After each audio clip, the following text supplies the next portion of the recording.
이제 우리의 마음과 정성을 모두어서 영과 진리로 하나님 앞에 주일날 예배를 드리겠습니다.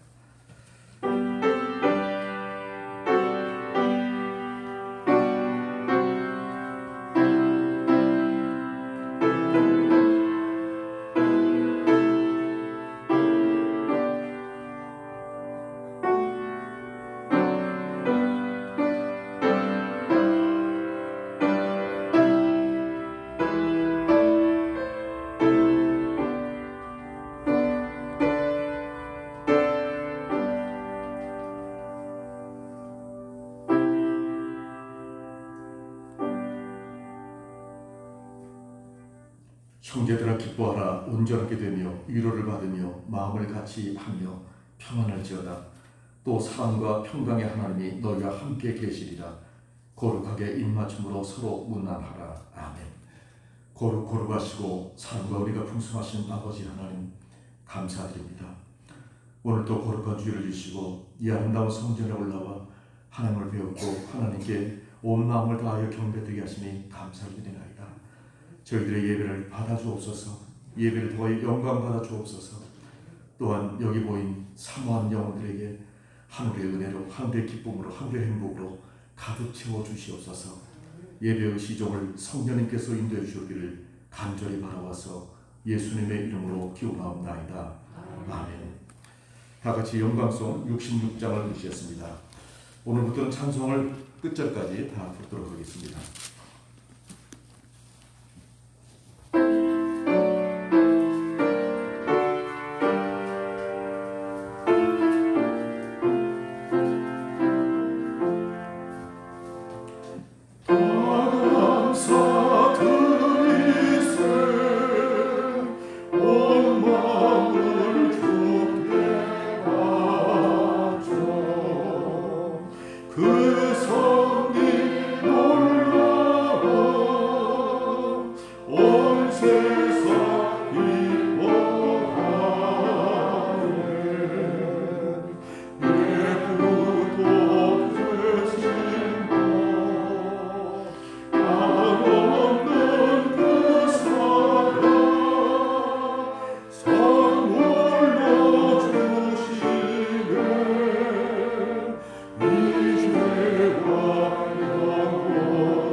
지난날 우리의 삶을 되돌아보면서 진실된 마음으로 찬양의 기도를 드리겠습니다.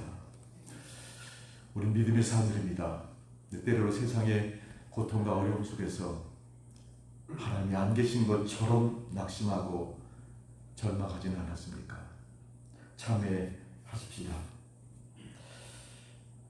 신앙은 기쁨의 삶입니다. 그럼에도 불구하고 기쁨 없는 신앙생활을 해오지 않나 돌이켜보면서 참회하십시다. 우리는 자신도 기뻐하지만 남도 기쁘게 하는 삶을 살아야 되는데 내가 남을 기쁘게 하면서 살아왔을까 돌이켜보면서 참여하는 기도를 드리겠습니다.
우리 자백한 기도를 주님께서 깨끗하게 용서해 주시고 우리의 마음을 정갈하게 해준 줄 압니다.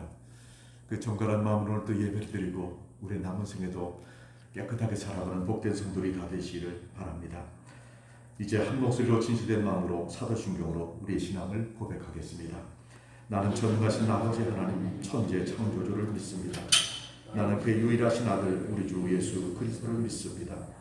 그는 성령으로 잉태되어 동정녀 마리에서 나시고 본디오 빌라도에게 고난을 받아 십자가에 못 박혀 죽으시고 장사된 지 사흘 만에 죽은 자 가운데서 다시 살아나셨으며 하늘에 오르시어 전능하신 아버지 하나님 우편에 앉아 계시다가 거기로부터 살아있는 자와 죽은 자를 심판하러 오십니다. 나는 성령을 믿으며 거룩한 공교회와 성도의 교리와 죄를 용서하는 것과 몸의 부활과 영생을 믿습니다. 아멘. 교동문 73번 이사야 65장입니다.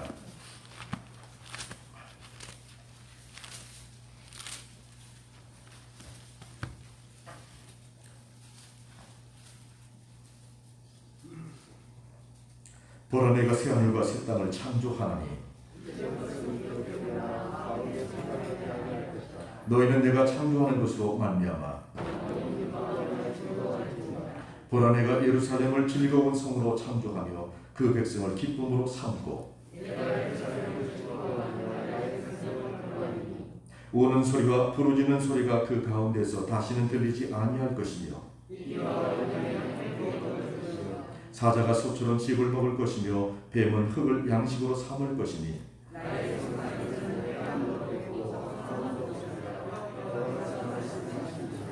아멘. 양학식 장로님의 기도 인도를 따라서 다 같이 하나님께 기도드리시겠습니다.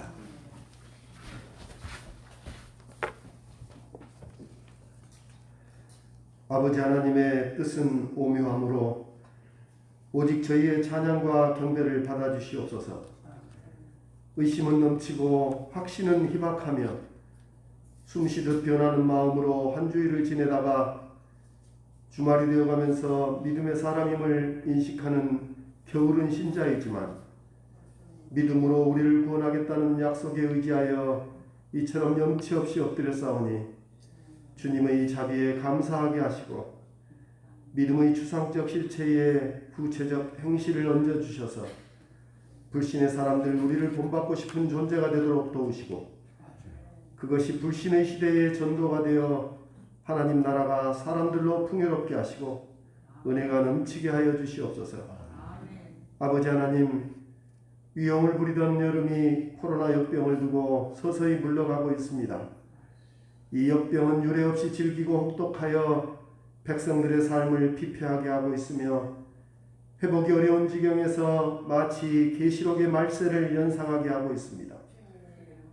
기도하던 목소리조차 잦아들고 체념한 사람들의 어깨가 가을을 향해 시들기 전에 주님 저희에게 희망을 주시옵소서.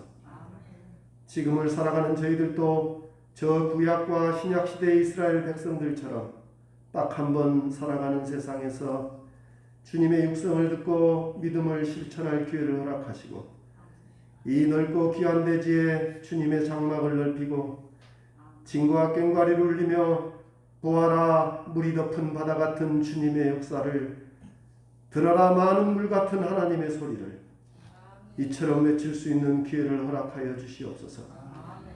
저희의 기도가 부족할 때 주님의 권면으로 주님의 영상을 보게 하시며 꿈이라도 주님의 목소리를 듣고 깨어 주님 나라를 일구는 일꾼으로 살아가게 도와주시옵소서. 우리는 페르시아 제국과 다투는 미디안의 병사들처럼 주님을 시험하여 이슬진 땅에 양털을 깔지 않도록 확신을 주시고 하루아침에 전 재산과 자식을 잃고 기왓장으로 몸을 긁어대던 욥의 시험을 당하지 않도록 도와주시옵소서. 물질이 넘치는 세상에 우리를 멸시하고 오감으로 권력을 증명하며 살아가는 세상에서 보이지도 들리지도 만져지지도 않는 믿음을 안고 살아가는 저희를 주님 불쌍히 여겨주셔서 노인들은 기도로 꿈꾸게 하시고 이슬 같은 청년들은 순전한 찬양과 봉사로 빛나는 신앙을 키워가게 하시며 장년들은 삶의 귀중한 것을 주님 것으로 바꿀 용기를 허락하여 주시옵소서.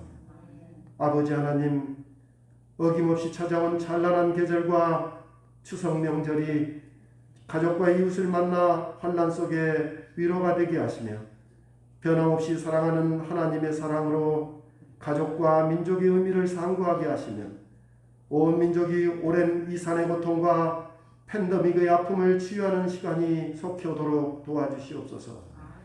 교회의 지도자들에게 비전을 허락하셔서 이 넓은 대지에 주님의 집이 어떤 모습으로 세워지고 신자들이 어떻게 오가야 하는지를 생각하는 일이 늦기 전에 이루어지도록 도와주시옵소서. 오래전 이 교회의 사명을 허락하신 것처럼 아직 소명을 잃지 않고 더 근면하게 교회를 가꾸고 무엇보다 목사님에게는 목양에 부족함이 없는 건강과 신념과 소명을 가지도록 도우시옵소서.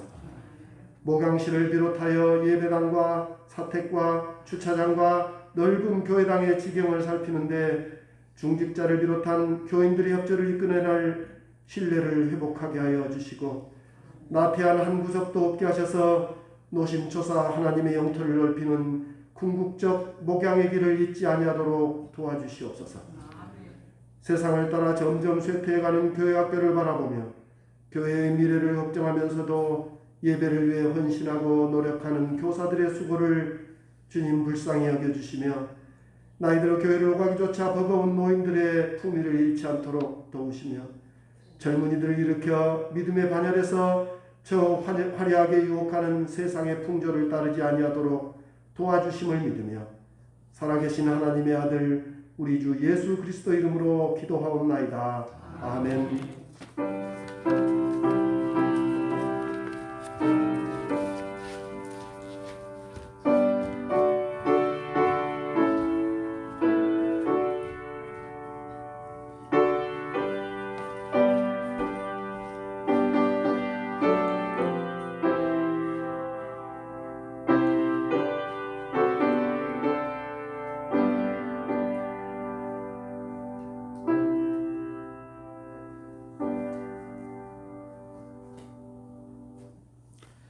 하나님께서 오늘 우리에게 주신 말씀은 빌립보서 4장 1절로 13절까지 말씀입니다.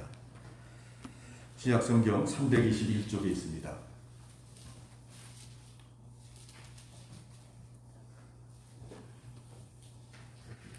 빌립보서 4장 1절로 13절까지 말씀을 봉독하겠습니다. 그러므로 나의 사랑하고 사모하는 형제들, 나의 기쁘며 면류관인 사랑하는 자들아, 이와 같이 주 안에 서라. 내가 유오디아를 권하고 순두개를 권하노니 주 안에서 같은 마음을 품으라. 또 참으로 나와 멍에를 같이한 네게 구하노니 복음에 나와 함께 힘쓰던 저 여인들을 돕고 또한 글레멘드와 그 외에 나의 동력자들 도우라. 그 이름들이 생명책에 있느니라. 주 안에서 항상 기뻐하라. 내가 다시 말하노니 기뻐하라. 너희 간영을 모든 사람에게 알게 하라. 주께서 가까우시니라. 아무것도 염려하지 말고 다만 모든 일에 기도와 간구로 너희 구할 것을 감사함으로 하나님께 아뢰라. 그리하면 모든 지각에 뛰어난 하나님의 평강이 그리스도 예수 안에서 너희 마음과 생각을 지키시리라. 끝으로 형제들아, 무엇이든지 참되며 무엇이든지 경건하며 무엇이든지 옳으며 무엇이든지 정결하며 무엇이든지 사랑받을 만하며 무엇이든지 칭찬받을 만하며 무슨 덕이 있든지 무슨 기름이 있든지 이것들을 생각하라. 너희는 내게 배우고 받고 받고 듣고 본날을 행하라. 그리하면 평강의 하나님이 너희와 함께 계시리라. 내가 주 안에서 크게 기뻐하면 너희가 나를 생각하던 것이 이제 다시 싹이 나미니 너희가 또한 이를 위하여 생각은 하였으나 기회가 없었느니라. 내가 궁핍함으로 말하는 것이 아니니라. 어떠한 형편에든지 나는 자족하기를 배웠노니 나는 비천에 처할 줄도 알고 풍부에 처할 줄도 알아. 모든 일 곧 배부름과 배고픔과 풍부와 궁핍에도 처할 줄 아는 일체의 비결을 배우느라. 내게 능력 주신 자 안에서 내가 모든 것을 할 수 있느니라. 아멘. 본문의 말씀을 통하여서 큰 은혜 있으시기를 바랍니다. 전 세계 코로나로 인해서 우울하고 답답하지요. 그런 가운데서 우리는 추석 명절을 맞이했습니다. 기쁘고 즐거운 명절입니다. 그래서 이번 추석을 통해서 우리의 우울함이 조금 해소되고 답답함도 해소되고 기쁨과 행복을 회복했으면 하는 간절한 마음입니다. 사실 우리 그리스도인들은 항상 기뻐하면서 살아가는 사람들입니다. 이유는 분명합니다. 아주 오래전에 시스터 액트라는 영화를 본 적이 있습니다. 아마 그 영화 본 분은 지금도 그 영화의 한 장면을 기억할 것입니다. 줄거리는 다 저는 잊었어요. 근데 수녀들이 오 해피데이라는 그 찬송을 부르는 거예요. 네. 몸이 조금 뚱뚱하신 수녀님이 기쁨을 주체하지 못해서 몸을 흔들면서 막 부르는데 그 장면이 제일 먼저 떠올라요. 여러분 그 가사를 알지요? 오 행복한 날, 오 행복한 날. 주님이 내 죄를 씻었을 때, 오 행복한 날. 그분은 내게 기쁨을 느끼며 사는 법을 가르쳐 주셨다. 그분은 내게 매일 기뻐하며 살라고 하셨다. 다 내게로 가까이 와봐라. 난 행복한 날들이여 말하고 노래하리라. 가사가 너무 좋지 않습니까? 근데 그 곡도요, 듣기만 해도 막 기쁨이 막 솟아나고 흥이 나는 그런 찬양입니다. 가사를 생각하면 사실 이 찬양은요, 우리가 날마다 불러야 할 정말 아름다운 찬양입니다. 그런데 우리의 현실이 안타깝게도 그렇지를 못하지요. 세상이 온통 우울합니다. 코로나로 인해서 우울하고 경제 문제 때문에 우울하고 정말 무서운 범죄들이 날마다 일어나거든요. 그것 때문에 우울합니다. 또 어떤 날은 정치적인 문제로 우울하고 목숨을 포기하는 사람들의 이야기가 들리니까 또 우울하고 그렇습니다. 저는 며칠 전 어젠지 그젠지 모르겠어요. 뉴스를 보다가 가슴이 너무 먹먹했어요. 세상에 어떻게 이럴 수가. 그와 비슷한 얘기를 듣긴 들었지만 너무 가슴이 아프더라고요. 80대 할아버지가 치매에 걸린 아내를 그냥 살인이라고 하면 너무 건조하던가요. 살인하고 자기도 죽었어요. 3년 전에 부인이 치매에 걸렸었는데 씩씩한 이 할아버지가 그랬대요. 늘 언제나 주변 사람에게 내가 내 아내를 책임지고 잘 돌볼 거야. 병원에 보내니까 아니야. 내가 책임지고 돌보기 더 나아. 그렇게 아내에게 잘했대요. 근데 결국은 3년 후에요. 자신이 아내의 끝을 함께 하겠다고. 그 얘기가 가슴이 너무 멍박한 거예요. 나이 안 들고 살 수는 없지 않습니까? 나이 들어서 병 안 들고 살 자신 아무도 없습니다. 남의 얘기 같지 않고 어쩌면 이런 아픈 이야기가 인간 사회에 있을까 하는 생각을 해봅니다. 정도의 문제일 뿐이지 우리는 고단한 삶과 싸우면서 모두가 살아가고 있습니다. 그러다 보니까 행복 알지도 누리지도 못하면서 살아가는 시간들이 우리의 인생 가운데 참 많다는 생각을 해봅니다. 그러다 보니까 어떤 그리스도인은 세상은 희망이 없다. 세상은 죄악의 세상이고 좋은 일은 없는 세상. 그래서 빨리 저 세상 가고 싶다. 세상에 있을 마음 없어요라는 찬양까지 있잖아요. 있을 마음 없어요. 천국 가고 싶다. 물론 그 찬송이 그런 의미는 아니지만 어쨌든 간에 천국에 가고 싶다는 그런 말들을 합니다. 20세기 중반에 들어서면서 인류는 무서운 전쟁을 겪었습니다. 인간이 과학을 발전시키면 그 과학이 우리를 편리하게 행복하는데 그 과학을 기초로 해서 만든 무서운 무기가 엄청난 파괴와 죽음을 낳았거든요. 사람들은 그때 깨달았습니다. 우리가 노력해서 이룬 이것이 반드시 행복을 가져오는 것이라 불행을 가져올 수 있다는 것을 아는 것입니다. 그럼에도 불구하고 지금 인간들은 또 어떻게 살아갑니까? 여전히 과학을 발전시키면 인공지능 시대 가면 휴먼 테크닉이 마치 하나님의 손을 대신하는 것 양 살아가고 있습니다. 경제가 인간의 삶을 주도하는 세상 속에서는 돈이 기도를 대체하는 것 같은 느낌도 받지 않습니까? 정말 위기예요. 그래서 위기신앙이 2차 대전 후에 나오거든요. 네. 교회가 당혹스러워 한 거예요. 이 문제를 어떻게 바라보고 어떻게 해결할 것인가? 분명히 위기는 위기인데 근데 여전히 그 위기는 계속되고 있거든요. 요새는 기후변화 때문에 이 지구가 멸망할지도 모른다고 하는 위기도 느끼고 있어요. 거기다가 영적 위기까지 느끼고 있습니다. 키케고르가 말했던 현대는 죽음에 이르는 병에 걸렸다. 정말 정확한 진단이에요. 야스포스도 말했죠. 상시대 시대라고요. 정말 그것이 아니라고 반박할 힘이 없습니다. 거기다 무서운 팬데믹 질병까지 전 세계를 휩쓸고 있으니 이 시대는 부인할 수 없는 아픔의 시대라고 하는 것을 우리는 고백하지 않을 수 없습니다. 그렇다고 위기 속에서 현실의 삶을 부정해버리고 피안의 하늘만 바라볼 수는 없는 일 아닙니까? 그래서 오늘 본문을 여러 번 설교를 했습니다만 다시 한번 생각해 보는 거예요. 여기서 답을 좀 찾았으면 하는 마음이고요. 바울사도는 고난의 시대를 사셨습니다. 우리보다 더 험한 고난의 시대를 사셨습니다. 그럼에도 불구하고 현실을 부정하지 않으셨습니다. 도리어 현실을 끌어안으셨습니다. 그리고 맡겨진 사명을 그 현실 속에서 하루가 아깝다고 감당해 가졌습니다. 그리고 기뻤고 행복했다는 자전적 고백을 하고 있습니다. 그러시면서 우리에게도 기쁨의 삶을 살라고 교훈해주고 있는 것입니다. 사도가 현실을 부정하지 않았던 이유가 분명합니다. 문제가 없어서 그러고 편해서 그런 것은 아니었습니다. 옥중서신이거든요. 네. 예수님 전한다는 그 제목으로 네.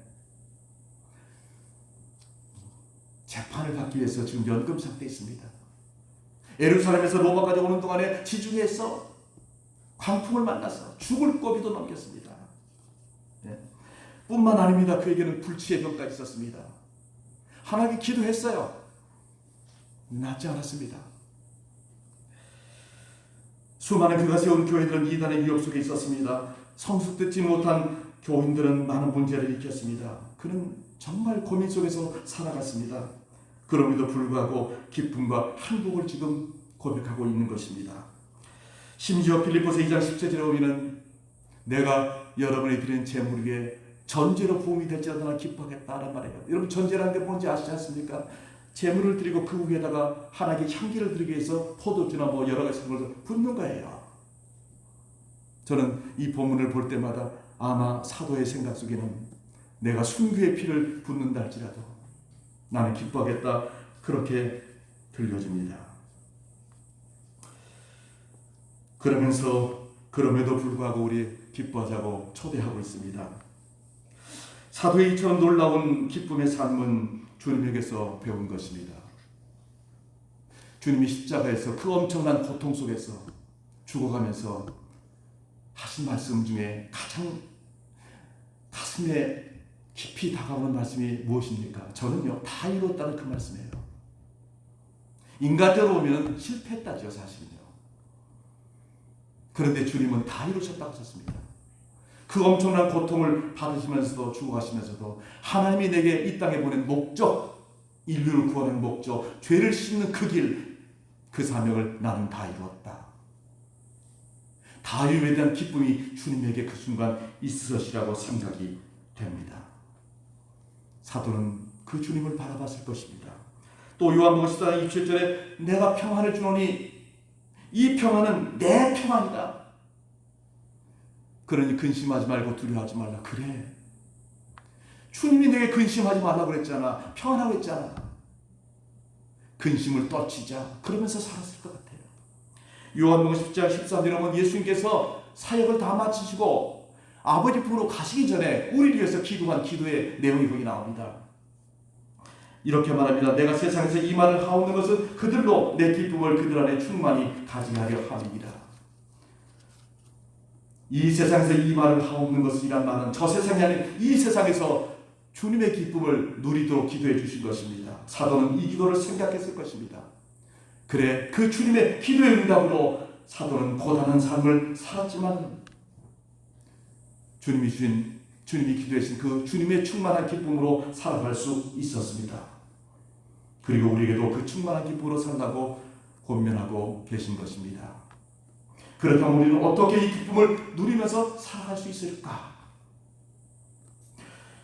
본문은 사도가 가르쳐준 기쁨의 비결들을 쭉 나열하고 있습니다. 전 본문을 정하면서 어디까지 본문을 정할까 고민했습니다. 근데 13절까지를 정했습니다. 본문이 길지만 그래, 이것이 사도가 말하고자 하는 기쁨의 비결이기 때문에, 중요한 비결이기 때문에 그렇게 판단했습니다. 하나는 생각해 보십시다. 첫 번째 비결은요, 빌립보교에 유오디아와 순두계라는 사람이 있었습니다. 3절에 보니까 나와 함께 복음사에게 힘쓴 자들이라고 말합니다. 교회 여성 지도자들이 틀림없습니다. 2절에서 주관에서 같은 마음을 품으라 한 말을 보면 그 둘 사이에 갈등과 다툼이 있습니다. 이름을 거론할 정도로 심각한 다툼이라는 것도 짐작해 볼 수 있습니다. 세상 사는 것도 힘든데 바뀔 시대잖아요. 세상이 다 교회를 복잡하게 생각하던 시대였어요. 세상 사는 게 쉽지 않았어요. 그런데 교회 와서 마저 불화했다면 기쁨이 있었겠습니까? 그러니 이 불화를 해소하는 것이 기쁨을 회복하는 첫 번째이라고 그분은 생각하셨습니다. 여러분, 우리가 경험하지만 누군가 불화하면 뚜렷하게 두드러지게 나타나는 특징이 뭡니까? 매사를 그가 곱지 않게 보이는 거예요. 그게 불화한 사람들의 특징 아닙니까? 그런데 1절에서 사도는 이렇게 말합니다. 교인들을 바라보는 그분의 시선을 얘기하는 거예요. 그 교인들 중에는 이 두 사람도 포함되어 있습니다. 두 사람을 바라보는 사도의 시선입니다. 내가 사랑하는 형제, 내가 사모하는 형제, 내 기쁨인 사람, 내 멸류관인 소중한 사람. 2절에 보니까 나와 한 마음을 품고 살아야 할 사람. 3절에 보니까 내가 도와줘야 할 사람. 함께 생명책에 기록된 사람. 이것이 바로 두 사람을 바라보는 사도의 시선이었습니다. 그렇다면 유오디아와 순두계가 서로 바라보는 시선이 이랬을까? 아니요, 전혀 그렇지 않았을 것입니다. 아마 매사에 곱지 않게 바라봤을 것입니다. 그게 인간이거든요. 누가 옳은 시선으로 바라보고 있는 것입니까? 사도지요. 두 사람은 곱지 않은 감정 때문에 왜곡된 시선으로 바라볼 수밖에 없었을 것입니다. 그렇다면 사도의 시선으로 서로를 바라보아야 했습니다. 여기 이와 같이 주 안에 서라는데 이와 같이 나면 앞에 3장에서 말한 겁니다. 내가 주님을 본받으니 그럼 너희들은 나를 본받으라. 내가 교인들을 바라보는 이 시선도 이와 같이 본받으라는 겁니다. 주 안에서. 내가 너희들을 바라보는 시선으로 너희들도 서로 바라보라는 것입니다. 어떻게요? 사랑하는 형제로 애틋한 그리움의 사모함으로 저 사람이 나의 기쁨이라고, 저 사람이 내 소중한 멸류관이라고, 마땅히 사랑해야 할 자라고, 그렇게 불러야 할 자라고, 같은 마음으로 살 자라고, 내가 힘껏 도와줘야 할 자라고, 영원히 천국을 길동무라고 그렇게 바라보라는 것입니다. 이렇게 서로를 바라본다면 어떻습니까? 그래도 기쁨이 회복되지 않을 것 같습니까? 아니에요. 우리가 지난날 왜 이렇게 불화하고 살았을까? 후회하면서 마음속에서 기쁨이 솟아날 것이라고 생각합니다. 그렇습니다. 우리는 사도가 말하는 이거 정말 중요합니다. 여러분, 가족 간에 불화한 사람 있습니까? 이웃 간에, 친구 간에, 직장에서 불화한 사람 있죠? 교회 안에서 불화한 사람 있습니까? 틀림없이 여러분도 곱지 않은 시선으로 볼 것입니다. 그런데 시선을 바꿔야 됩니다. 어떻게 해요? 사도가 교인들을 바라보는 그 시선. 나를 본받으라고 했던 그 사도처럼 사도의 시선으로 서로를 바라보는 것입니다. 우리 그렇게 바라봄으로써 화해하고 기쁨을 회복하는 아름다운 성도들이 다 되시기를 바랍니다. 두 번째 기쁨의 방법은 기뻐하는 것입니다. 아니, 기뻐하는 것이 기쁨의 방법이라고 좀 이상하게 들립니다. 사도는 본문에서 말했습니다. 항상 기뻐하라. 내가 다시 말하니 기뻐하라. 우리 잘 아는 말씀이죠. 그런데 기뻐하라는 말을 두 번 써요. 아주 짧은 성구예요. 그만큼 기뻐하라는 말을 유난히 강조하신 것입니다. 우리는 이 기뻐하라는 말을 자세히 봐야 됩니다. 문법적으로 현재 능동태 명령입니다. 현재라는 건 뭡니까? 지금은 속상한 일 많으니까 지금 말고 나중에 기뻐하라가 아닙니다. 속상한 일이 있으면 속상한 일 있는 대로 그 가운데서 그 상황 속에서 기뻐하라고 말하는 것입니다. 어떤 상황이든지 기뻐하라는 것입니다. 상황은 다양하게 많이 있지만 기쁨을 포기할 수는 없다는 것입니다. 또 능동태로 썼습니다. 환경에 따라 수동적으로 기뻐하지 말고 환경과 관계를 스스로 기뻐하라는 것입니다. 기뻐하는 환경을 기다리는 것이 아니라 지금의 상황 속에서 무조건 기뻐하라는 것입니다. 웃음 치료다스의 말 여러분도 아마 들었을 것입니다. 억지로라도 웃으면 그거 진짜 웃는 것하고 똑같은 효과가 있는데 과학적이래요. 그런데 억지로 웃는 일이 쉬운 일이던가요? 쉽지 않습니다. 그래서 이 말은 할 수 있는 한 매사를 긍정적으로 생각하고 웃자는 것입니다. 부정적으로 생각하면 웃을 일도 부정적으로 생각할 그 순간에 뚝 그쳐지고 맙니다. 그러나 긍정적으로 바라보면 속상한 일도 웃게 만듭니다. 그렇다면 기뻐하라는 능동태, 흔히 마음먹게 달렸단 말입니다. 늘 웃을 일을 마음먹고 살자는 것입니다. 여러분 누구나 한 번씩 들어본 말입니다. 날이 좋으면 이래서 좋고 날이 고지면 쉬어서 좋다. 이 말 저는 너무 좋은 말 같아요. 저는 평생에 이 말을 좌우명으로 삼고 살아간다면 그 사람은 행복하게 살 것 같아요. 그렇지 않습니까? 기쁨과 행복은 멀리 있지 않습니다. 내 마음에 있습니다. 그렇다고 내 마음대로 되는 것은 아닙니다. 그래서 사도는 기뻐하는 말을 명령형으로 썼습니다. 반드시 마음을 긍정적으로 만들어 기뻐하라는 것입니다. 그런 의미에서 기뻐하는 일은 순종의 문제입니다. 신앙의 스승이었던 바울 사도의 말씀에 대한 순종이고 성경에 기록되신 하나님의 말씀에 대한 하나님께 대한 순종이라는 것입니다. 그리고 사도는 주 안에서라는 말을 덧붙였습니다. 우리가 기뻐해야 할 이유를 명확하게 제시하신 것입니다. 우리가 주 안에 있기 때문이라는 겁니다. 주님이 근심하지도 두려워하지도 말라고 하셨기 때문에, 주님이 주님의 기쁨으로 살라셨기 때문에, 주님이 우리의 소망이기 때문에, 우리가 언젠가는 주님의 나라에 들어갈 주님의 백성이기 때문에 그런 것입니다. 이만하면은 우리가 항상 기뻐할 이유가 충분하지 않습니까? 어떤 조건 안에서도 기뻐해야 할 이유가 충분하지 않습니까? 날마다 어떤 상황 속에 살지만 늘 기뻐하면서 살아가는 성도들이 다 되시기를 바랍니다.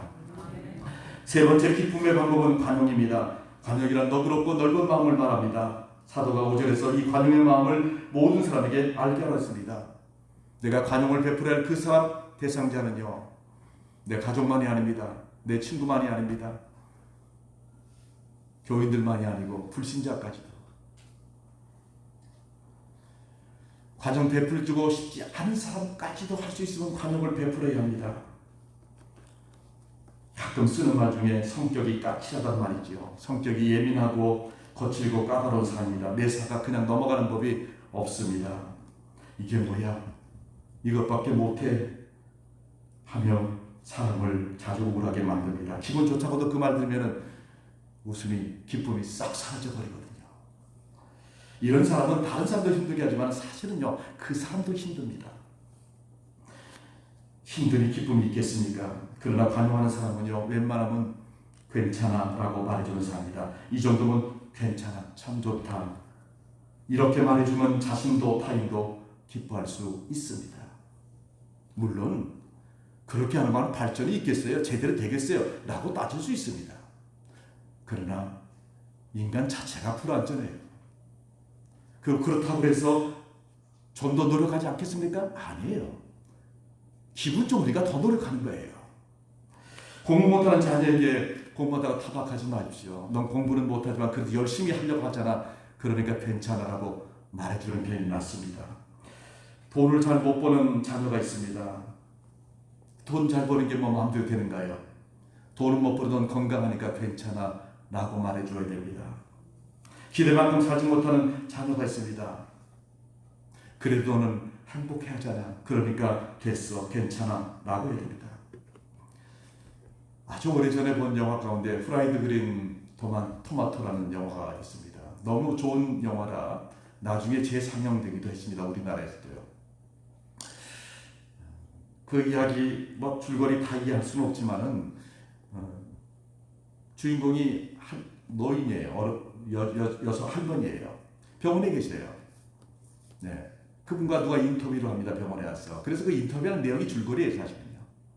이분은 젊었을 때 서부 개척자 같은 시대 때에 프라이드 그린 토마토라고 하는 스낵집을 만들고 사람들에게 커피도 팔고 샌드위치도 팔고 그런 일을 했어요. 그러다 보니까 결혼 늦게 했어요. 늦게 결혼했는데 아이를 낳았어요. 근데 뇌변변 장애자였어요. 그에게 많은 시간을 쏟아부어야 됐고 정성을 쏟아야 됐고 돌봐줘야 됐어요. 그리고 그 아이는 자신보다 오래 살지 못하고 먼저 세상을 떠났습니다. 인터뷰하는 사람이요 난감해졌어요. 어떻게 위로해야 할지 몰라. 금방 눈치를 채는 할머니가 말합니다. 그 아이는 하나님이 내게 주신 가장 아름다운 선물이었어. 인터뷰하는 사람이 의아하잖아요. 그분이 말합니다. 그 아이처럼 영혼이 맑은 아이는 못 봤거든. 하나님이 내게 귀한 아이를 줘서 내가 행복했어. 내 인생이 행복했어 라고 이야기를 합니다. 우린 삶에서 정말 힘든 이야기들을 많이 만나거든요. 근데 괜찮다는 말이 사람도 위로하지만 자기도 위로합니다. 우리가 교회 안에서 정말 해서는 안 될 말이 뭔지 아십니까? 이것밖에 못해요 라는 거예요. 예수님 뭘 하셨습니까? 넌 구제불능히 하는 말은 인격살인이라고 하셨거든요. 교회 뿐이겠습니까? 정말 참기 힘든, 인내하기 힘든도 할 수 있으면 좋게 받아들이는 그런 자세를 갖춘 사람이 기독교인이에요. 저는 칼빈의 이야기를 책에서 보았습니다. 그분의 글을 본 것이 아니라 그분의 글을 보고 쓴 글을 봤어요. 칼빈이 제네바에서 목회했습니다. 그분은 정말 모험적인 분이었어요. 바른 신학과 바로 오죽하면 500년이라는 사람이 채운 그 신학 체계를 지금도 개혁교회가 신학의 기반으로 삼고 있겠습니까? 그런데 그분의 가르침을 교회도 제네바시도 받아들이지 못했어요. 갈등이 생겼어요. 나중에는요 칼빈을 내쫓았습니다. 사실은. 근데 억울하죠. 칼빈 입장에서는 속이 상하지요. 화가 치밀 거예요. 그런 불구하고 그분이 고백한 책에 그렇게 썼대요. 그 속에 있는 그 마음속에 있는 기쁨이 훼손될까 봐 그런 그 모든 일을 관용으로 받아들였다고요. 그래서 스위스에서 가장 가까운 프랑스의 스트라스부르크라는 곳에 가서 대학에서 강의를 했어요. 그리고 시간의 후에 제네바 교회가 그를 다시 초청했어요. 떠날 때 화가 났더라면 초청할 때 갔겠습니까? 그런데 그는 마치 여행을 갔다 돌아오는 것처럼 다시 그 교회 가서 목회를 아무렇지도 않게 시작했대요. 얼마나 아무렇게 했냐면요. 그분은 설교를 본문을 이어서 했대요. 10절까지 하면 그 다음 주에는 11절부터. 그런데 떠났다 돌아와서 첫 주에 설교하는데 떠날 때 설교했던 그 다음 주부터 다시 설교하셨다는 거예요. 마치 휴가 갔다 온 것처럼. 정말 훌륭한 분이라고 저는 생각을 해봅니다. 우리는 그렇게 살아갈 수는 없을까? 살아가야 합니다. 그리고 자신에게도 관용해야 됩니다. 이건 정말 중요한 거예요. 자기 자신에게 관용하지 못하면요, 옆에서 보는 사람이요, 저 사람 행복할 것 같은데 정작 자신은 행복하지 않습니다. 언제가 TV에서요, 잊혀지지 않는 광경을 보았습니다. 공장에서 일어나 손가락 2개가 잘렸습니다. 절망했으니 이 사람은요, 이제는 일을 할 수도 없고 내가 어떻게 살아갈까? 병원에 가서 수술을 받았습니다. 우울했습니다. 걱정이 되는 게 앞날이 걱정되는 거예요. 손가락 2개가 없는데 어떻게 살까? 치료가 어느 정도 돼서 이제 병동으로 옮겼는데 거기는 손 다친 사람들이 모이는 병동이었어요. 병실을 여는 순간에 거기 이미 와서 있었던 사람들이요 손을 흔들면서 막 환영하는 거예요. 친구 잘 왔어. 근데 그 손을 보니까요 자기는 2손가락을 썼는데 손가락이 하나도 없는 사람이 있어요. 아니 손목 붙어 없는 사람이 있어요. 몽둥이만 남은 사람이 있어요. 그 사람이 너무나 어이없었고 그런데 위로를 받았어요. 거기 있는 동안에 그는 삶의 의욕을 얻고 기쁨을 얻고 행복을 얻었어요. 그리고는 퇴근한 후에 손가락 없는 그 몸으로 성공했어요. 지금도 그 장면이 감동적으로 떠오릅니다. 우린 스스로에게 관용해야 됩니다. 난 그래도 이만하면 됐어. 스스로에게 너 괜찮아 라고 말해 주어야 합니다. 이렇게 살아가는 이유가 있습니다. 주께서 가까우십니다. 지금은 부족하고 힘들고 어렵고 불완전하지만 완전하게 되는 그날이 코앞에 왔다는 말 아닙니까? 그래서 우리는 가정해야 됩니다. 우리 성계 교우들은 늘 언제나 괜찮아 라는 말을 입에 달고 사셨으면 좋겠습니다. 그러면 우리의 삶의 기쁨이 떠나지 않을 것입니다. 네 번째 기쁨의 방법은 기도입니다. 6절에 아무것도 염려하지 말고 그랬습니다. 인생에 찾아오는 염려가 우리의 기쁨을 질식시키죠. 그래서 기쁨으로 살려면 염려를 내려놓을 줄 알아야 됩니다. 어떤 염려만 아니라 모든 염려를 다 내려놓을 줄 알아야 됩니다. 그런데 내가 가진 염려를 감히 누구에게 무책임하게 내려놓을 수 있단 말입니까? 없지요. 그런데 사도는 6절에서 다만이라는 말을 썼습니다. 내려놓을 수 있는 유일한 곳이 있다는 겁니다. 그것이 어디냐? 하나님께 내려놓으라는 것입니다. 그래서 사도는 기도라는 말을 쓸 때 우리는 기도로 번역했으다마는 하나님께 내려놓는다는 단어를 썼습니다. 간구라는 말은 필요함을 구한다는 뜻으로 썼습니다. 단어를 썼습니다. 내 하나님이 내 필요를 아시고 주실 것을 믿기에 주님 앞에 내려놓는 것입니다. 그리고 맡길 때는 감사한 마음을 잃지 말라고 말합니다. 왜 감사해야 됩니까? 내려놓을 수 있는 장소가 있기 때문에 감사해야 되고요. 해결할 수 있기 때문에 감사하고 기뻐할 수 있기 때문에 감사하라는 것입니다. 이렇게 기도하면 정말 기적이 일어난다고 말합니다. 아마 사도가 경험했을 겁니다. 7절에 염려가 사라지고 영원한 평강, 기쁨의 선물이 주어진다. 지키시란 말이 나오는데 하나님께서 내 안에는 기쁨이 사라지도록 내 기쁨을 호위하여 지키신다는 말씀입니다. 그러니 여러분 염려 없는 사람이 없지요. 어떤 염려를 하고 어떤 염려가 아니라 모든 염려를 누구한테 하나님께 맡기십시오. 그게 기도입니다. 기도하면 기쁨을 지킬 수 있습니다. 우리 모두 그렇게 살아가시기를 바랍니다. 다섯 번째 기쁨의 방법은 열심히 사는 삶의 보람입니다. 부끄럽게 사는 사람은요 겉으로는 행복한 척하지만요 그 속이 얼마나 불안하겠습니까? 그러나 주어진 삶을 부끄럽지 성실하게 사는 사람은요 챙기는 것 없으니까 당당합니다. 기쁩니다. 집에서 기르는 저희 집 개도요 말썽 부리면요 제가 들어가면요 눈치 봅니다. 근데 말썽 안 부리면요 당당합니다.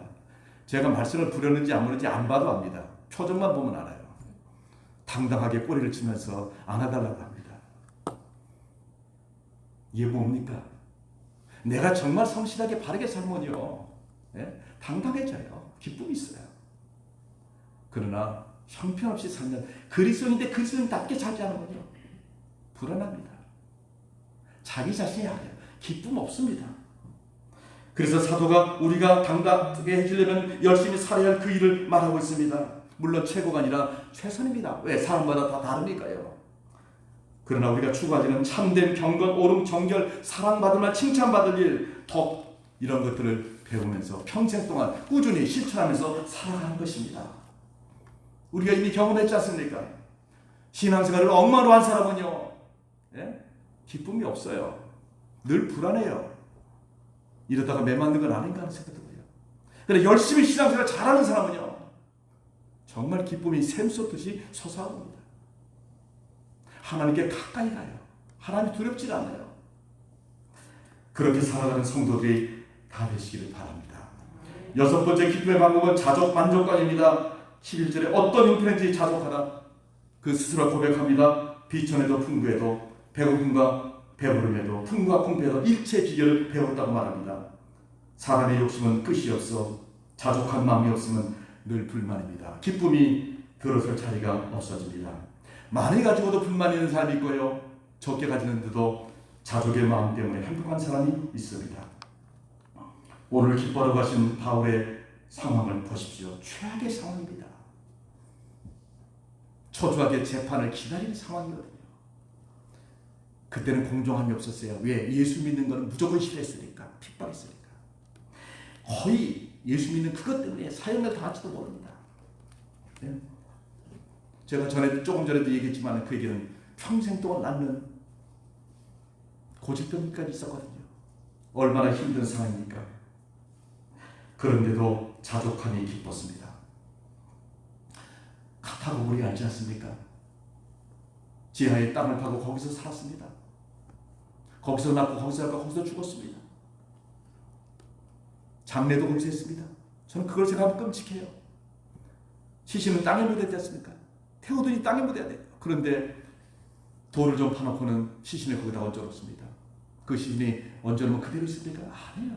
썩고 냄새나고. 근데 그 안에 살았어요. 환기도 잘하는데 거기서 살았어요. 우리의 삶이 아무리 어려도 그 지경은 아닙니다. 그래서 우리는 자족할 수 있습니다. 욥의 환난을 생각하면 내 시험은 그보다 훨씬 작을 것입니다. 그러니까 우리는 자족해야 됩니다. 우리보다 코로나가 심각한 나라가 수없이 많이 있어요. 상상도 안 돼요. 그런 걸 생각하면 우리는요, 자족할 수 있지 않습니까? 자족을 배우면 언제나 행복할 수 있습니다. 자족의 비결을 꼭 배우시기 바랍니다. 그래야 항상 기뻐할 수 있기 때문입니다. 본문만 제가 주는 마지막 비결은 자신감이었습니다. 자신감이 없으면 불안하고 주눅이 들고 우울해집니다. 그러나 자신감이 생기면 생기가 보이고 희망이 있고 기쁨이 역력합니다. 자신감 가지십시오. 능력이 많아서가 아닙니다. 사도는 말했습니다. 내게 능력 주시는 자 그분이 있기 때문에 내가 자신감을 갖는다고 말합니다. 그분이 누굽니까? 전능자 예수님이십니다. 주님이 능력을 주시는데도 자신감을 전혀 갖지 못하고 살아가면 주님이 섭섭해하지 않을까, 그런 생각을 저는 해봅니다. 언제나 오만함을 경계한 자신감 속에서 기쁨으로 살아가시길 바랍니다. 사랑하는 성도들이여, 코로나와 여러 채널 힘들지만 신앙 안에서 그럼에도 기뻐하는 우리 성께 교우들이 다 되셨으면 좋겠습니다. 갈등이 있다면 신속하게 해결해 주십시오. 그거 쉬워야 기뻐할 수 있습니다. 이번 추석에 가족 간에 갈등이 있다면 해결하십시오. 이웃 간에도 교면에도 마찬가지입니다. 항상 긍정적인 사고로 기뻐하십시오. 주님의 명령입니다. 이 정도는 괜찮으며 타인과 그리고 스스로에게 조금 더 관대해 보십시오. 변화가 올 것입니다. 염려는 품지 말고 내게 맡기라는 주님께 맡겨드리십시오. 그래야 기뻐집니다. 자신의 삶에 최선을 다하며 부끄럽지 않게 살아가십시오. 보람이 주는 기쁨이 있습니다. 자족하는 비결도 배우십시오. 그래야만 행복이 옵니다. 그리고 언제나 주님 때문에 자신감을 가지고 살아가십시오. 즐거운 명절 기간 동안 기쁨의 시간을 보내시기를 바랍니다. 그리고 평생 동안 기쁨과 행복으로 아름답게 살아가는 우리 성은의 모든 가족들이 다 되시기를 주님의 이름으로 축복합니다. 기도드리겠습니다. 하나님, 코로나로 우울한 상황 속에서 즐거운 명절을 맞이했습니다. 이 즐거운 명절 동안에 기뻐할 수 있도록 도와주시옵소서. 아니, 신앙인이기 때문에 항상 기뻐해야 한다는 것을 바울 사도의 말씀을 통해서 배웠습니다. 이제는 그것을 실천해야 할 일이 남은 것 같습니다. 우리 성인 가족들이 전부 그 비결을 실천함으로 정말 기쁘고 즐겁고 행복한 아름다운 삶을 살아가서 하나님의 영광을 누리고 그 세상에 유익함을 주고 하늘의 상을 쌓아 주님이 오실 때 말할 수 없는 행복으로 천국에 들어갈 수 있도록 복내려 주시옵소서. 기쁨 없이 살아가는 세상의 수많은 사람에게도 은혜를 베풀어 주옵소서. 예수님의 이름으로 기도 올리옵나이다. 아멘.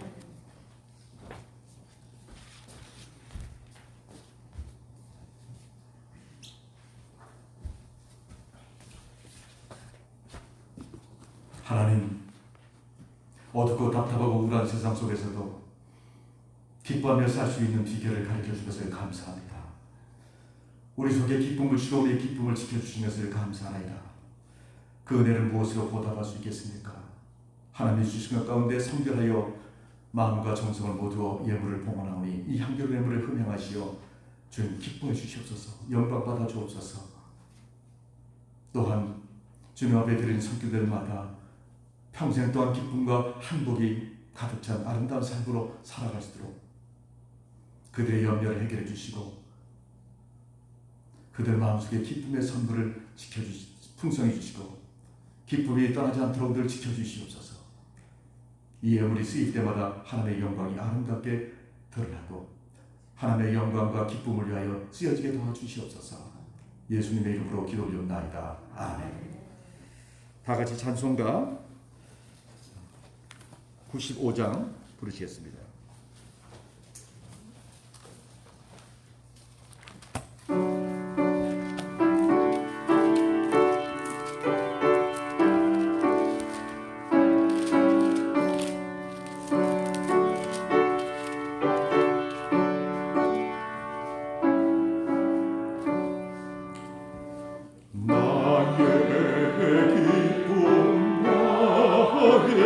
소망 되시며 나의 생명이 되신 주 밤낮 불러서 찬송을 드려도 늘 하신 마음 뿐일세.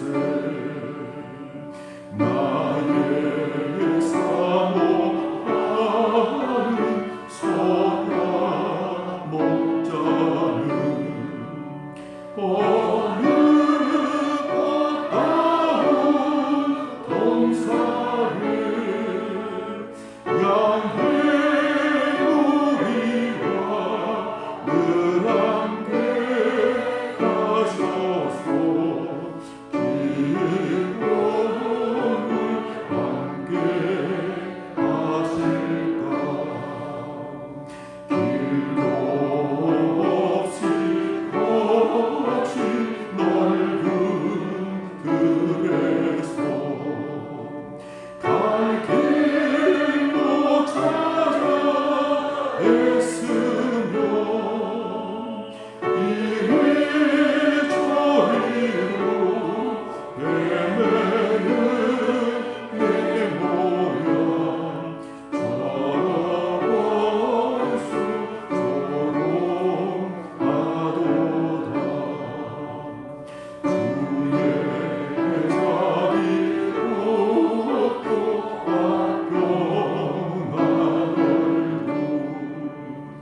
모든 천사도 반기며 주의 놀라운 진리의 말씀을 전지가 받아가도다. 나의 진정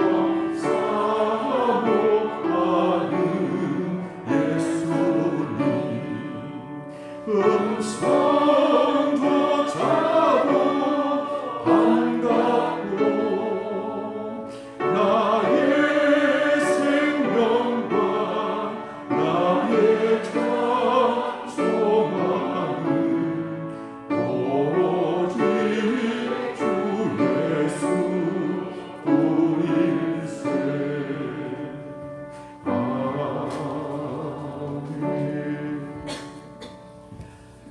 모두가 힘들고 어렵습니다. 안 힘든 사람 아무도 없습니다.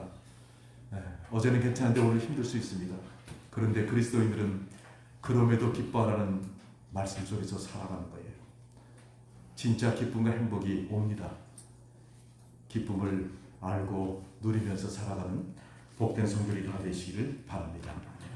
지금은 우리 구주 예수 그리스도의 은혜와 하나님 아버지의 극진하신 사랑하심과 성령님의 감동감화 교제하심이 고단한 세상 속에서 주님 때문에 주님을 바라보면서 주님의 말씀을 믿고 실천하면서 세상 이상하게 볼 정도로 기뻐하며 행복하게 살고자 하는 주의 백성들을 위해 이 세상에 기쁨을 빼앗긴 채 살아가는 가련한 모든 사람들을 위해 이제부터 영원토록 함께 하옵시기를 간절히 축원하옵나이다.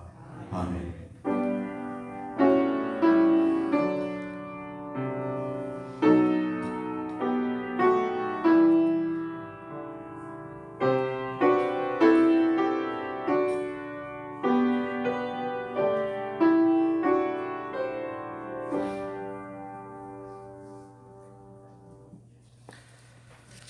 교회 소식 전해드리겠습니다. 소식을 보시기 바랍니다.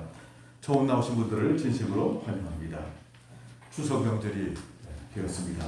기쁘고 즐겁게 보내시기 바랍니다. 다만 아직 코로나19가 위중한 상황이니 대면 늘 조심하십시오. 꼭 대면해야 할 상황에선 마스크를 꼭 쓰시기를 바랍니다.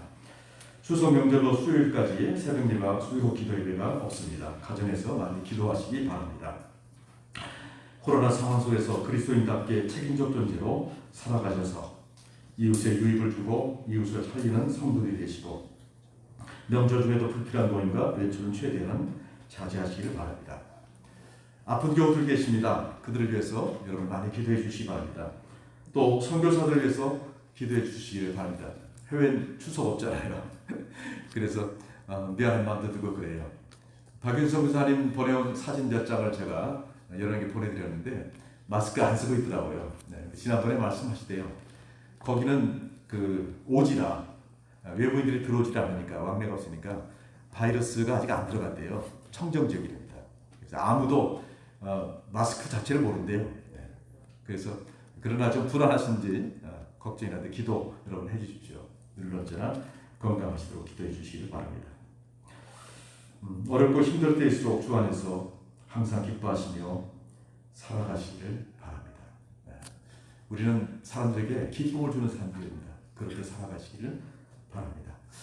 자, 우리 전후좌우를 바라보면서 기뻐하십시오 라고 한번 힘있게 얘기하십시오.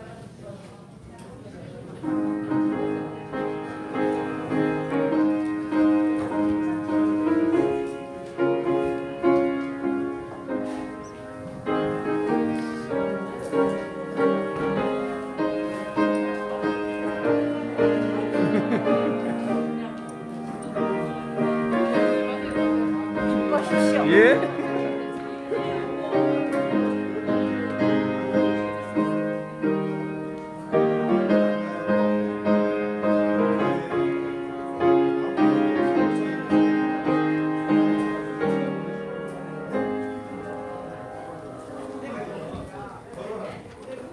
큰아들 왔어? 응? 큰아들 와? 네, 어제 왔어요. 어제? 네. 뭘로 왔어? 그냥 버스 타고 왔는데? 들어.